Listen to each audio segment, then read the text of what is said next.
na po. Kaya po wala po yung mga bata natin na napasok doon at ang kanilang mga parents. Kaya po ganito. Abot na tayo ng bisita ba? Samantalang magpuri tayo sa Panginoon na tayo po ay nagkasama-sama at sa kabutihan niya. Tayo po ay sinimulan natin ang opening song sa 260, Araw ng Kapahingahan. Ang ating pong opening prayer sa pasimula ay binasa ang ating memory text sa 1:40:23 at ang panalangin na binigyan ng pinangunahan tayo ni Sister Robbie Ann Rosena. Ang ating pong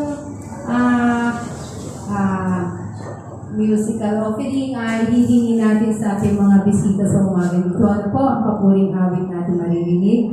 At susundan po ito ng ating balita sa bukira na bibigay sa ating Sister Milo. Muli po welcome sa ating pagsamba.